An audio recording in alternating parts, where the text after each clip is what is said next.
this episode of Health Coach Talk, we really do a deep dive into challenges, how you can navigate through situations that are quite challenging and stressful, and how do you emerge taking advantage of opportunities to undergo perhaps a major transformation. We also get into the mind-body connection. And this conversation is one that I think you are really going to enjoy. It is with Colonel Martha McSally, former Senator McSally. Let me tell you a little bit about my friend Martha. Colonel Martha McSally is a pioneering, combat-proven leader, inspiring speaker, entrepreneur, and author of Dare to Fly, Simple Lessons in Never Giving Up. McSally is a compelling example of overcoming adversity and fear to achieve extraordinary feats. Losing her dad at the age of 12 and surviving sexual abuse and assault, she persevered to become the first woman in U.S. history to fly an Air Force fighter jet in combat and command a fighter squadron in combat.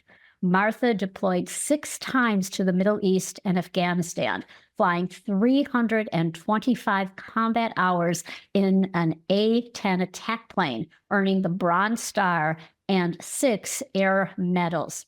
Colonel McSally retired as a full colonel after 26 years in uniform. She then served as a professor of national security studies at the Marshall Center in Germany.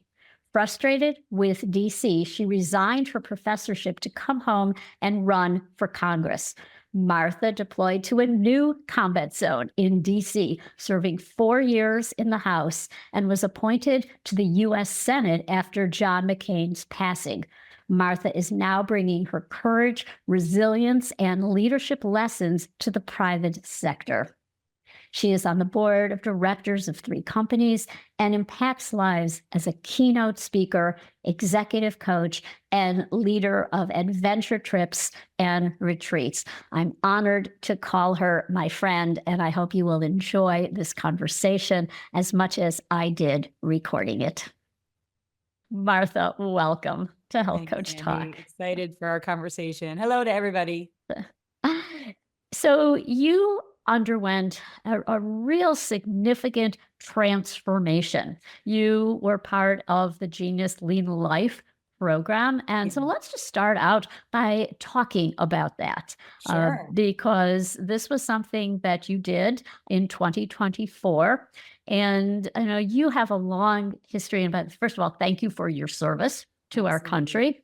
And we can talk about how you have utilized your past experience build resilience, and how you approach this Lean Life program. Yeah. Well, for context, I have been an athlete my whole life and not necessarily very talented, but it was very much a part of my managing my stress and being resilient. I just found early on in my life, after losing my dad and other trauma that I went through, that going out for a run actually just really helped me settle my nervous system. And it just has been a part of my life. And so over the years, I'd go longer and longer, and I ran a bunch of marathons and I ran Ironman triathlons to include Hawaii. And since then, I'm fit, I'm strong. I do a lot of adventurous things and backpacking trips and hiking the Arizona Trail and paragliding. So I thought last year at 57, I was actually in a really good place. My biological age, was like 15 years younger.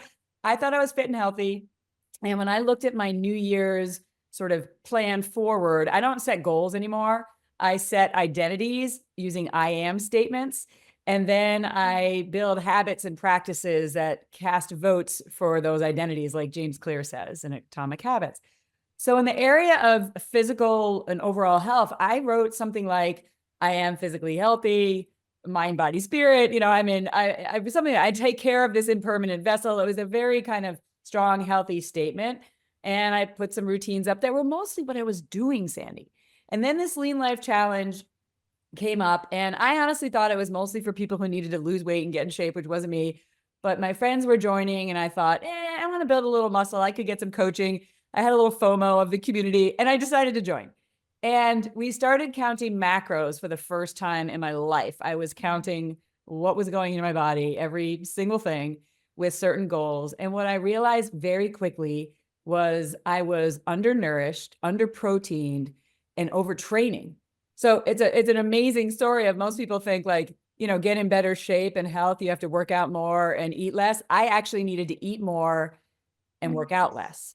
And what I discovered so quickly, I did a body composition on postmenopausal, and I was like, realized I the same weight from high school, but I was like skinny fat. It didn't look it. And my body composition had shifted. I was like, oh my God, what am I to do with this? And then I brought in a naturopath as a partner and started, looking at my blood panels and stuff. And I was like, oh my God, like I got some real issues here I got to deal with. And I went through a little grief cycle. As Dan Sullivan says, all progress starts by telling the truth. And I had to just face the fact that I had been pushing myself physically for so long, mostly based on mental toughness, building that anterior midcingulate cortex, that part of our brain that grows when we do really hard things. And I laugh at myself now as an athlete that I don't know why I wasn't interested in the fuel. Like I wasn't eating poorly. I wasn't eating bad stuff, but I never really studied the fuel for me to make sure that my engine was working properly.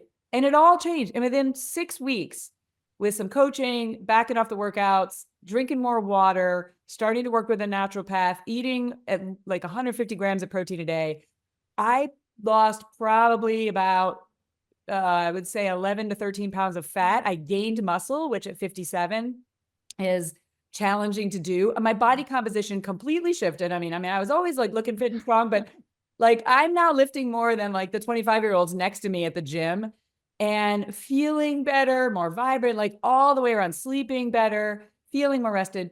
And it has transformed my life. I mean, who knew that this thing that I didn't even think I needed actually was a big wake up call for me. And I've since deep dive, gone down the rabbit holes of building expertise in all these areas. And I've been like encouraging and coaching other people now in their own journeys, especially middle-aged, perimenopause, postmenopause women, to wake up to address their overall physical health. But there's an element of mind, body, spirit that's important as well.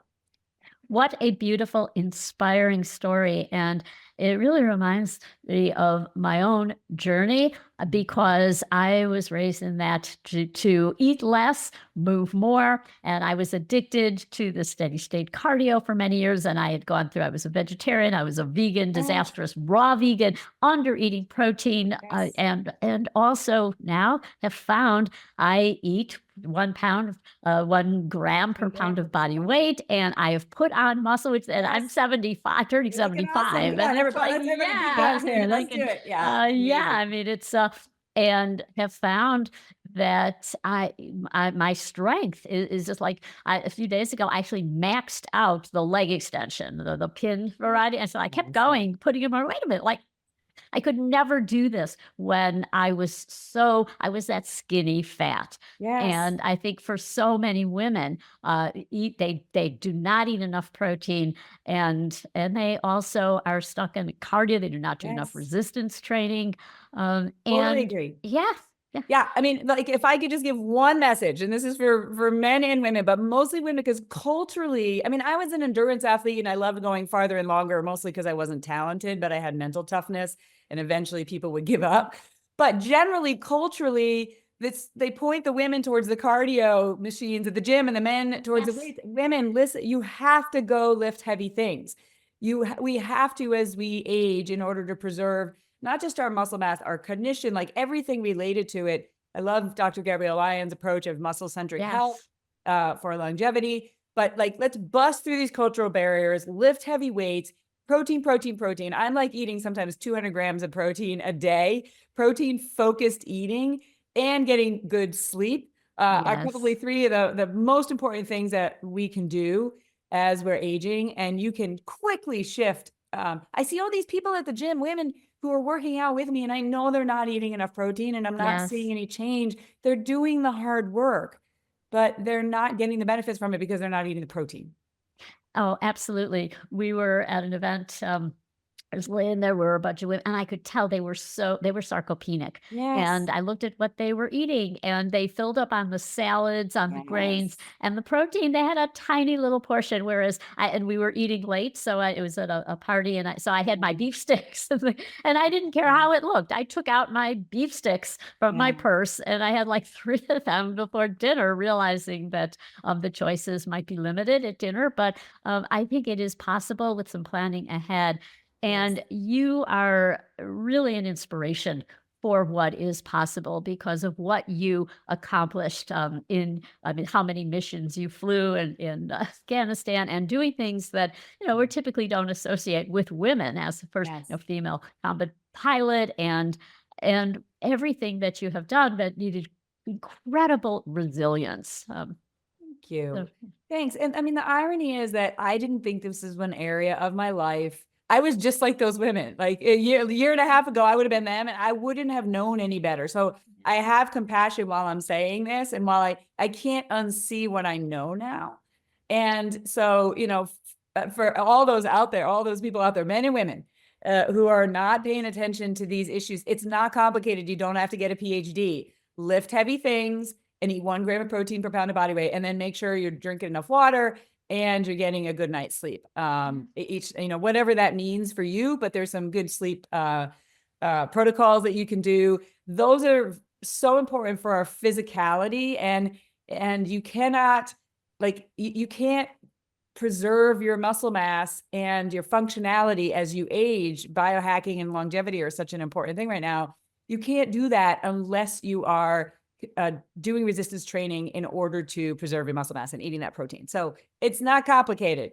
no, Just, it's critical, and I say yeah. it's non-negotiable. It's part of your Yeah. personal hygiene, Yep. and I actually look forward to it. So, like after we record, I'm going to go out into the garage. I got a trap bar with some plates, and I'm finding I really enjoy this. And every time I Me too. could put another plate on, it's like yes, but I see it as fun. And you mentioned something. So Martha and I belong to Genius Network, run by Joe Polish, and you talked about something that I really resonated, and that is the concept of finding delight in Yes. your day. I'd Yes. love for you to talk about that. This is a new practice that I've started in 2025, and it has been so transformational for me, and I want to share it with everybody. I didn't create it. I was listening to a Huberman podcast, and I can't even remember who the guest was. I feel bad about that, but they were just having a conversation about gratitude practices and how sometimes when people create a new habit of a gratitude practice, sometimes actually when we are in conflict with what we're actually saying, that is not good for us unconsciously. Like you may say you're grateful for your family, but maybe you're unconsciously feeling some resentment or just something else is going on. So we sometimes feel guilty about a gratitude practice, right? And we're like, oh, we're going to write these things down I should be grateful for, and maybe you don't feel grateful.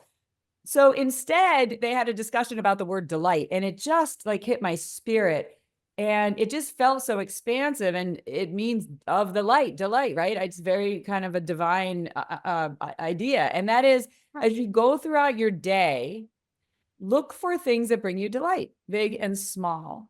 And I understand neurologically the importance of this because our lizard brain is looking for all the saber-toothed tigers and all the things that are going to hurt us and all the things to be afraid of. That's our default network, right? That's how we're, evolutionarily designed. But we can rewire that and create new neural pathways by looking for things that bring us delight. And that could be like, oh, look at that bird over in that tree or that flower as you're walking by, or just my dog rolling in the grass or the first sip of coffee you have. It can be big things like, oh, I'm looking at the Grand Canyon. I just got a promotion. But the smaller, actually, the better, because what it does is it allows us to fall more and more in love with our lives. And there actually is delight all around us. And we may be even noticing it, but maybe we're not noticing that we're noticing it, if that makes sense. So if you create an intentionality of a delight practice, so I now have another person in Genius Network, Jeff Hayes, every single day, we text each other what brought us delight that day. And it gives us accountability too. And sometimes yesterday I was in a little bit of a funk and he was having a massive day. And so like his delight brought me delight. And then it caused me to look for delight in some of the small things. And it's just helping to rewire in a way that I now look for things. And I think about like, oh, I'm going to have to text Jeff today. Has anything brought me delight today? So I want to encourage your listeners, just try it out. Find an accountability partner. Try to look 3 things every day that bring you delight. And if you can start anticipating it and noticing it more and even get smaller and smaller, you're going to change your life. And I'm not exaggerating. Oh, I absolutely believe it. So a couple things. What you talked about, and you talked about it previously, you mentioned coaching and now your accountability partner, Jeff. I love Yeah. Jeff, by the way. Yeah. And this is what health coaches do. They Yeah. are your accountability partner. You can go it alone, but a health coach helps you get from where you are to where you want to be. And Yes. it's critical to have that partner who can give you guidance, reinforcement, support you, help you overcome obstacles. And I love what you have been saying, and it reminds me of the noted researcher in positive psychology, Barbara Fredrickson. And she talks about prioritizing positivity because Mm, many people fail at gratitude or finding any joy yeah. during the day because they're not programming it in. But if you write down, and Yeah. for me, it's like going to a ballet class, for example.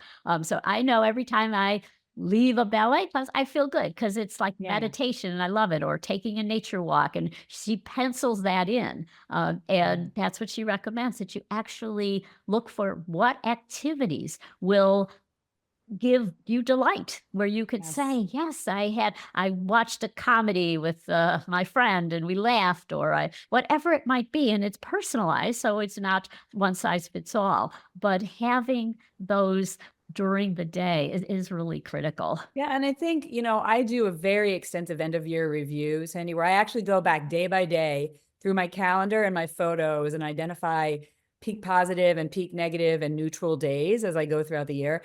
I'm doing that real time this year because the whole idea is when you identify a peak positive experience, experience that feels expansive, that brings you delight, that builds your energy, right? Then you want to do more of that. You have to look at what was I doing? What type of thing was I doing? Who was I with?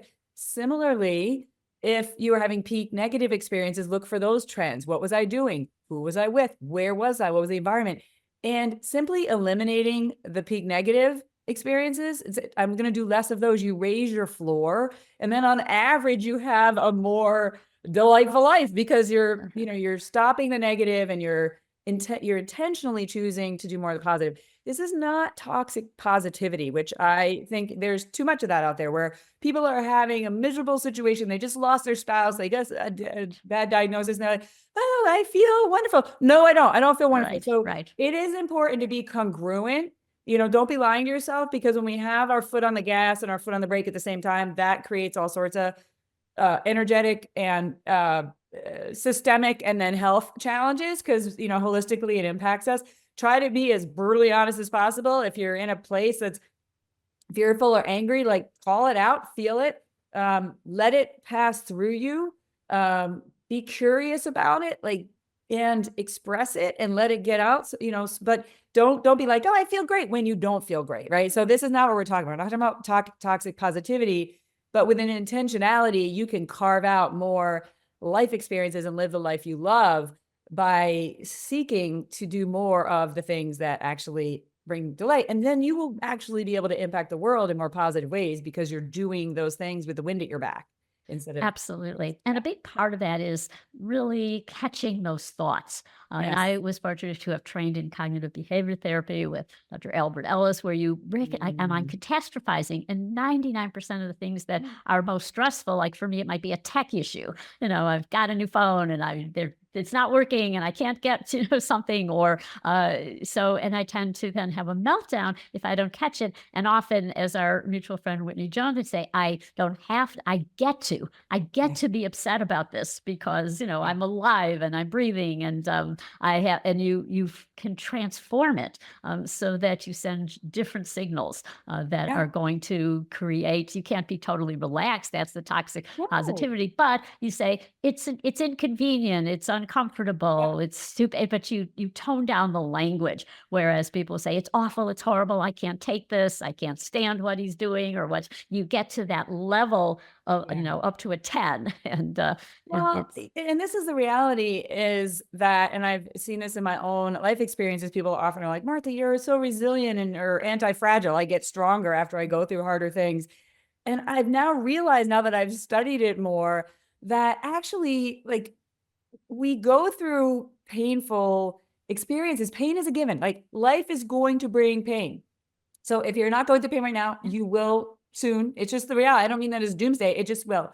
But our suffering comes from the story we tell ourselves and the narrative we tell ourselves about the pain that actually might not be happening right now anymore. So we go through something horrible, and I'm not saying you just forget it.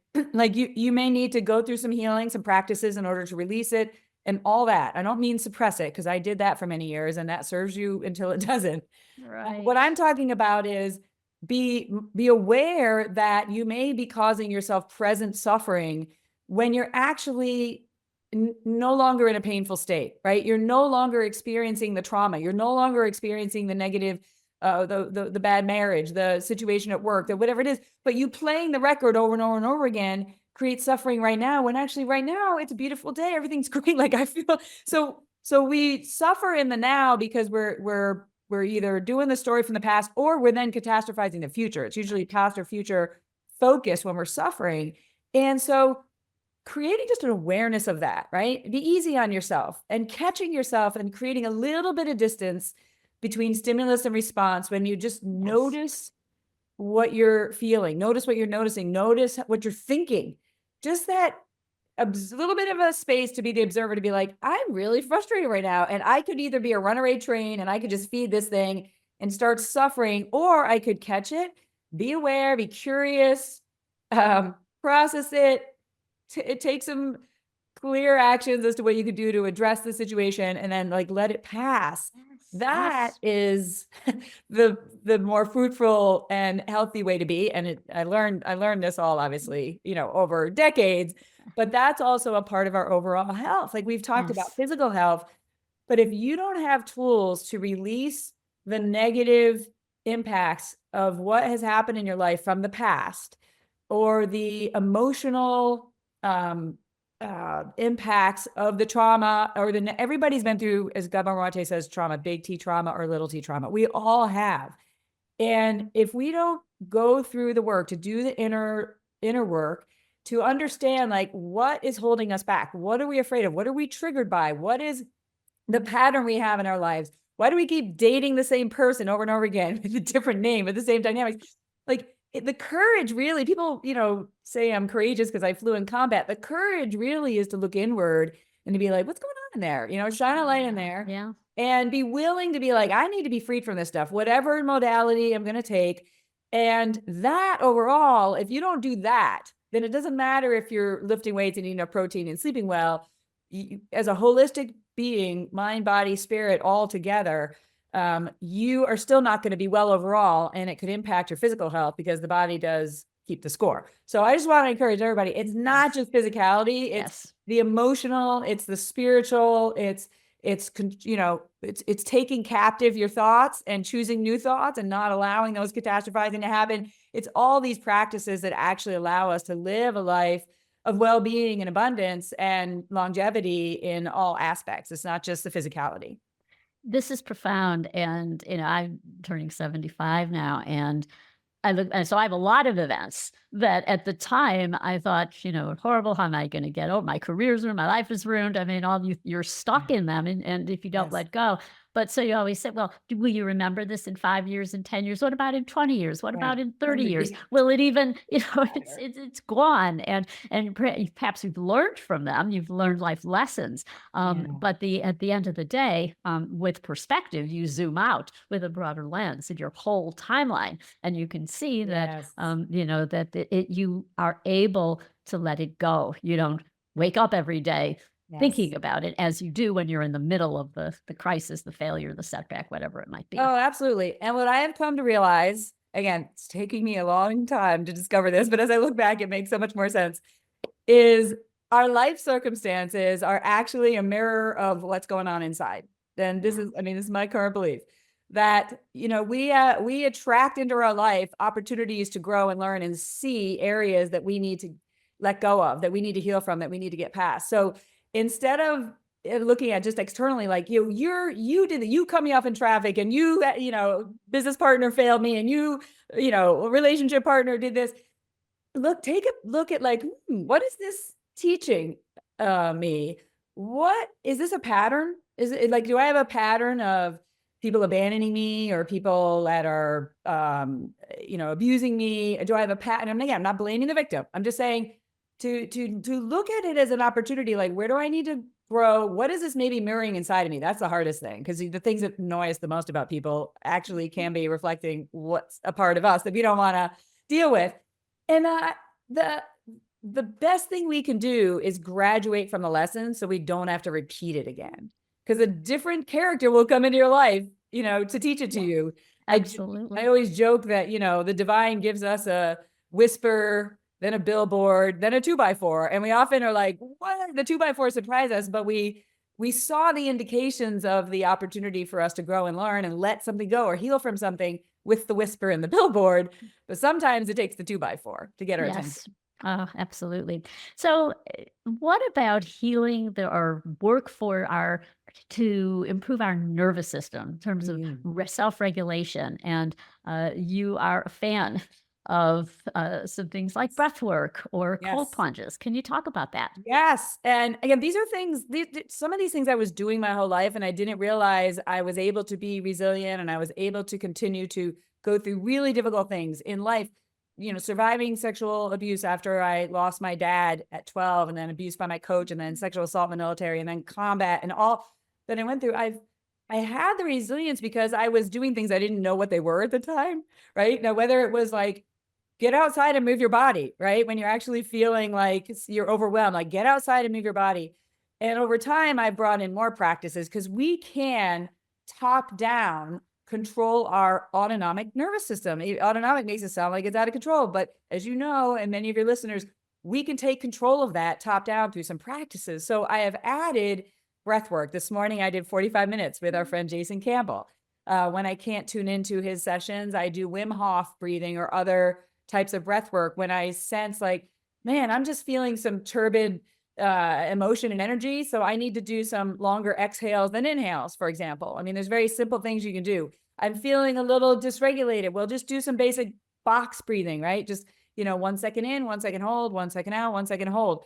I need some energy. Instead of going for an espresso, which I also do at times, maybe do some what they call primer breathing, where you're doing like some full kind of Wim Hof, full in, full out, or you're doing longer in than you are out. There's things that you can do that then impact the pH, your oxygenation, and it impacts your nervous system. It settles it down. It gives it to the message.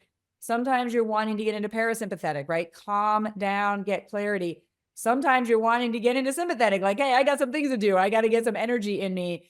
So using breath can really help do that. And that's a tool that I've just been using really in the last 3 or 4 years. Cold plunging is another one. It's a way for us to put ourselves into stress. Also, I do infrared sauna. I did last night, but put ourselves into a stress state, because we're basically living between 68 and 72, right? Instead of being out in the elements. And that stress was actually good for our bodies to be able to adjust neurologically, our nervous system, our immune system. But when we don't do that, then we're actually, unwanted guests can come in. So just subjecting yourself to cold plunging.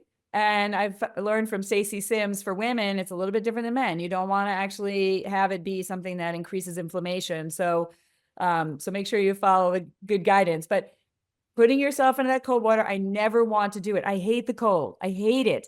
And every time, like, no. And then you get in, you get past the cold shock, you settle your breathing down, you take control of your body, you take control of your breathing, you say, I'm in charge, settle it down. And then within, 3 minutes, you feel amazing. The dopamine hit, the almost euphoria at times. So there's many practices like this that are free, that people can use on a daily basis. We're not adding more and more and more and more into your habits because you're already tired. But throughout the day, you're driving somewhere, you're stressed out, you're stuck in traffic, control your breath, right? Take time to focus on your breathing, do some eyes open, breath work, meditation.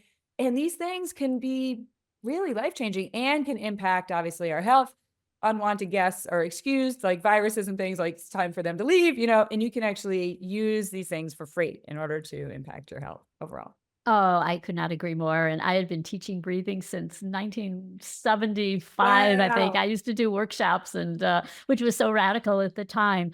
It is remarkably effective. I probably saw thousands of people with panic attacks and taught them how to stop them just with breathing and changing your thought pattern and use of Yeah. imagery, and, it's so effective. You mentioned Jason Campbell. I love him. He's on our Yes. faculty. So these are things that are wonderful because they're in our control. Yes. Let's turn to what's not in our control, which is our healthcare system, Yeah. our broken Yeah. healthcare system. Yeah. Difficulty addressing, we're fine acute care for, you're having a heart attack and Yes. you need the best acute care will take care of you. But what about chronic diseases, which are on the rise like never before? And you've experienced that as a patient, you've been through the system and your experience, what you have learned having served in Congress, both in the House and the Senate. Yeah, our life expectancy is going down. Our chronic disease rate is, exploding, as you know, whether it's heart disease or diabetes, obesity, dementia, all of these things. And if you get in a major car accident, we're the best in the world for you to be able to go in a hospital and save your life and put you back together. But our system is so broken because it's not teaching doctors, first of all, it's very complex, but we're not teaching doctors the things that actually can impact the prevention of these chronic diseases. I mean, how much nutrition education are doctors getting these days? Like an hour in medical school? The things that you can actually do to impact your overall health and prevent these chronic diseases are not a part of medical training. They are not a part of what we're incentivizing in payment system either, right? It's fee for service. It's, basically do surgery on you or give you a drug. The pharmaceuticals, although they come up with life-saving drugs, and cures here and there, the reality of the revolving door between the regulators and the regulated and the seeking to just put people on drugs to manage diseases for their whole lives for profit is where we're going and where we are as a country. There's also an element of us as the patient that we've got to get past the cultural kind of white coat mentality. I thought I was going to go to medical school at first instead of being a fighter pilot. I changed my path. But we grew up where it's like, well, the doctor said, the white coat, like that, whatever they say is true. We have got to shift that to like, I'm responsible for my health and you're a consultant. You're a highly educated consultant and I'm going to listen to you and I'm going to self-educate. I'm going to listen to other people and I'm going to decide what I do for my health and kind of take responsibility for that. Trying to reform the system so that we incentivize preventative care, that we incentivize outcomes instead of 5-minute doctor's appointments where they just give you a drug, where we actually do not allow the pharmaceuticals to, I'm a free market kind of person, but I'm also conscious capitalism, right? Like stop advertising on television. Yes. All the things that I think, we've got still chemicals and dyes in our food that are not allowed anywhere else, in the world mostly. And so we've got to make sure we make our food safer. But there's also an element of personal choice because just telling people like, buy whole fresh foods and cook them up while people are busy. Well, it's a cost element to it, and ultra processed foods are cheaper and faster. And then an addiction comes with it. And then you're just craving more and more of that. Like that's challenging for us to break culturally, where there's an opportunity for families who are busy to be able to buy and prepare whole fresh foods for them and their kids. And you're not seeing the kids just throwing away any of the fresh foods like in the school cafeteria. Mm-hmm. We've got to shift. It's not all a government thing. Like we have responsibility to be more educated and to take more responsibility. But it does start with the government. Like the food guidance is ridiculous. Like it's not based on facts or science. It's corrupt. And we need to shift all that so that there's more opportunities for functional medicine, and those who are integrated or looking at the body holistically can actually spend an hour with a patient and help address all their needs, as opposed to looking at things as disconnected. And in my nirvana, the functional medicine would go even further, where it's mind, body, spirit. Yes. It's not just it's not just the body. Ellen Langer has done some amazing studies on this, counterclockwise, and some other studies, where she put, this was back in what, I think the 70s, she put some 80-year-olds into a setting of like 20 years, as if it was 20 years prior, and they lived in that kind of setting just for a week. And within a week, their functionality was better, their blood work was better, their vision was better. So the impact that our mind has, the impact of emotional healing, the impact of spirituality, like all of this we're getting even more science on how important this is to our overall health, well-being, therefore productivity, right? And there's economic impacts to all this. So when I was in Congress, we tried to address many of these things, but there's a lot of barriers to that. I think there is an opportunity for a lot of it to be changed now. But what I said when I was there, there's a lot of people that are right now in the middle of getting life-saving care based on the current system, as broken as it is. So let's be careful and do no harm if we're shifting to something else, that we're landing an airliner, not a helicopter, right? We need to be careful for the collateral damage as we move. Let's move things in the direction where, patients can have more power with their money, with who they want to go to, that they can use their health insurance for some of the things that are all out of pocket right now, right? And there's ways for you to work with functional doctors who are getting the kind of education that are needed to work with the whole body, the whole spirit, the whole mind, and we actually have better outcomes for health. I know that sounds very aspirational, but I'm an optimistic person, and I think it almost can't get any worse. So I think we really have an opportunity to get into what Peter Attia calls medicine 3.0 in a more profound way. And I think we are on the verge with technology and AI and other things, that we're on the verge of being able to cure these diseases, but we have to take responsibility for not just take a pill to cure something, but take responsibility for our actions, our well-being, what we're spending our time doing, our level of nutrition and movement and sleep and emotional regulation, all those things as a part of our overall lifespan, and not just our health span and lifespan. Well, you are speaking my language. And I think that the health coaches that we're training, those are the boots on the ground, the functional medicine health coaches. And the book that I have coming out goes into all the research. People don't know this, that it's very effective working with a health coach. It's affordable, and people get better, their biomarkers change, and having that partner who is bringing back bedside manner, which we've lost. Physicians don't have it anymore. Yes. We have a critical shortage of primary care doctors. It's growing, and hopefully there will be reimbursable codes for health coaching. If you want to see a health coach, that is for that prevention. You will save so much money in acute care services down the road if they are addressing it. If every primary care office had a health coach, you had to see the health coach addressing and showing you and helping you and guiding you and supporting you, just as you made those changes with that Lean Life program. Everyone had a coach behind them to support them so that and one of the best things, time after time in all these research studies, what was the critical factor? Self-efficacy, empowerment, where people decided, yeah, I do have control. I'd possibly be in charge of my health.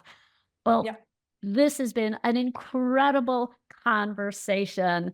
And Colonel McSally, former Senator McSally, Martha, where can people find you? Well, thanks, Sandi. Let me first I got to comment on what you just said. When we fly in combat, we never fly alone. We always have a wingman. And it's the same idea with a health coach. People can feel like they may want to do something different, but they're so overwhelmed. They don't know what to believe. What diet should I follow? Every day a new study comes out, contradicting the other one. What should I start with? And how do I kind of keep momentum going and building small habits? And so a health coach is a wingman for you to be able to stay on track with, helping you sort out what's working for you, what's not, where they need to kick your ass from time to time, hold you a little accountable, but with compassion and love, right, as your teammate, so that you're constantly getting better. That's the mindset we have as a wingman. And if you were to look at that economically, oh my gosh, like how much money that would save for people to be able to prevent all these preventable diseases, like it's priceless. So I love what you're doing. And I think about as an athlete, I think about just in life and business, having people who are coaching you and holding you accountable is a key to success. Like going it alone just really isn't where the most successful people, I mean, some people can do it alone, but the most successful people are finding the biggest, inflection points and the biggest changes because they have a wingman. So, but for me, yeah, I'm at marthamcsally.com. I'm keynote speaking. I'm leading adventure trips. I've got one in the Grand Canyon coming up. I'll have some other ones happening. So you can jump on and find me there. I'm at Martha McSally on all the social media platforms. So please follow me and comment on my posts. And I'd love to hear from y'all and look forward to seeing everybody's personal health journeys and transformations. We're all in this together. And from the power is with us. Like you were talking about the things we can't control. We actually can't control. There's many things that we can't control. So let's take control of those things and live the amazing life that we all were designed and created to live. Well, follow her on Instagram, on other social media. Check out her website, her book, Dare to Fly. This has been an incredible conversation. I'd love to have you back. To be continued. You are absolutely awesome. You're my idol. Thanks, Annie. You're the best. Thank you.